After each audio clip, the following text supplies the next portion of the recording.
नमस्कार।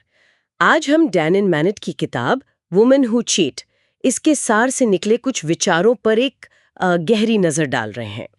ये किताब उन सवालों में उतरती है कि आखिर महिलाएं बेवफाई क्यों करती हैं, इसके पीछे क्या है, मतलब भावनात्मक, मनोवैज्ञानिक, सामाजिक वजह क्या है। बिल्कुल। और ये कोई ऐसी वैसी किताब नहीं है। डैन एंड मैनेट वो एक क्रिमिनल इन्वेस्टिगेटर और रिलेशनशिप एक्सपर्ट रही हैं। अच्छा। तो उनकी बात है ना, वो ज़मीनी हकीकत और तजुर्बे पर आधारित हैं। ये किताब सीधे सीधे तौर पर बेवफाई करने वाली महिलाओं के कारणों को, उनके तरीकों को, उनकी सोच को समझने की कोशिश करती है। तो चलिए इसी से शुरू करते हैं।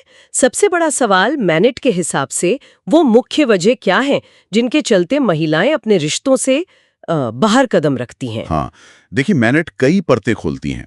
एक बड़ी वजह वो बताती हैं भावनात्मक दूरी या अकेलापन महसूस करना। मतलब जब रिश्ते में वो कनेक्शन, वो अहमियत महसूस नहीं होती। यौन संतुष्टि की कमी भी एक कारण हो सकता है। और कुछ कह सकते हैं गहरे पहलू भी हैं, जैसे बदला लेने की इच्छा। बदला मतलब पार्टनर से। हाँ, हो सकता है पार्टनर की किसी पिछली बेवफाई का बदला, या फिर सिर्फ रोमांच की तलाश, थ्रिल, ज्यादा तवज्जो पाने की चाहत, या अपनी ईगो को बूस्ट करने की कोशिश। अच्छा। मैनेट ये भी बताते हैं कि कभी-कभी अतीत के जो अनसुलझे दुख हैं या कोई पुराना दिल टूटना, वो भी इसकी जड़ में हो सकता है। ये तो काफी कॉम्प्लेक्स है। मतलब सिर्फ रिश्ते की मौजूदा हालत नहीं, बल्कि उनका अपना इतिहास, उनकी जरूरतें, सब कुछ। बिल्कुल। और फिर इसे छिपाने की बात, किताब इस पर क्या कहती है कि महिलाएं इसे छिपाने में ज्यादा कामयाब कैसे हो पाती हैं पुरुषों की तुलना में। हाँ, ये एक जरूरी पॉइंट है। मैनेट का तर्क है कि महिलाएं अक्सर क्या कहते हैं, भावनात्मक संकेतों को ज्यादा बेहतर ढंग से कंट्रोल कर सकती हैं। अच्छा, कैसे? वो अपनी रोजमर्रा की जो रूटीन है या जो प्राइवेसी है, उसका इस्तेमाल करती हैं छिपाने के लिए। और साथ ही वो लोगों की धारणाओं को, परसेप्शन को अपने फेवर में मोड़ सकते हैं। ऐसा दिखा सकती हैं कि वो तो निर्दोष हैं। और कभी-कभी वो पुरुषों के भरोसे का या समाज की उस सोच का भी फायदा उठा लेती हैं कि भाई महिलाएं तो स्वभाव से ही ज्यादा वफादार होती हैं। हाँ, ये धारणा तो है। तो ये सिर्फ झूठ बोलना नहीं हुआ, ये तो एक तरह की साइकोलॉजिकल स्ट्रेटजी हुई। बिल्कुल बिल्कुल। और आपने मानसिकता की बात की थी शुरू में। क्या किताब में बेवफाई करने वाली महिलाओं के कुछ अलग-अलग तरह के प्रोफाइल या कैटेगरीज बताई गई हैं? हाँ, मैनेट कुछ पैटर्न्स पहचानते हैं। जैसे एक वो कहते हैं इमोशनल ड्रिफ्टर।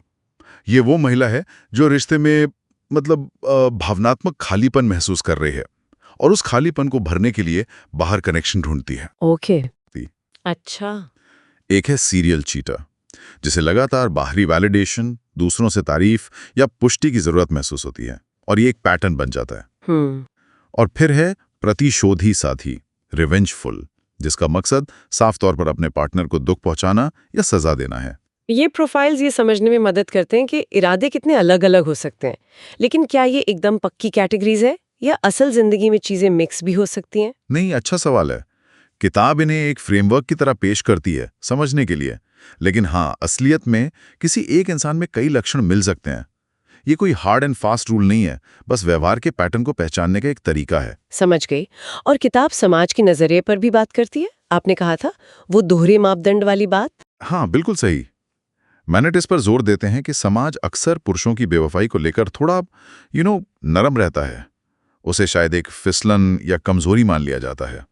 हाँ, होता है ऐसा। वहीं महिलाओं की बेवफाई को चरित्र पर एक ज्यादा गंभीर दाग माना जाता है। उसे ज्यादा छिपाया जाता है और पकड़े जाने पर ज्यादा सख्ती से देखा जाता है। लेकिन इसी छिपाने की वजह से वो अक्सर पकड़ में भी कम आती है। ये तो अजीब विरोधाभास है। और यहीं पर वो सवाल आता है कि पुरुष अक्सर इन संकेतों को, इन साइंस को पहचान क्यों नहीं पाते या नजरअंदाज कर देते हैं। हाँ, किताब इसके पीछे भी कई वजहें बताती है। एक तो वो आम सोच, वो विश्वास कि मेरी पार्टनर ऐसा कभी नहीं कर सकती। समाज भी महिलाओं को ज्यादा वफादार मानता है, तो शक की गुंजाइश कम रहती है। और कई बार पुरुष अपने साथी के व्यवहार में जो छोटे छोटे बदलाव आ रहे होते हैं, भावनात्मक बदलाव, उनके प्रति उतने सजग, उतने अवेयर नहीं होते या ध्यान नहीं देते। हाँ, या ध्यान नहीं देते। ये अनदेखी अनजाने में भी हो सकती है, या शायद सच का सामना करने से बचने की कोशिश भी। तो कुल मिला के देखें तो ये किताब सिर्फ बेवफाई क्यों होती है ये नहीं बताती, बल्कि उन सामाजिक और मनोवैज्ञानिक परतों को भी खोलती है जो इसे मुमकिन बनाती हैं और छिपाई रखती हैं। ये हमारी बनी बनाई सोच को चैलेंज करती है। बिल्कुल।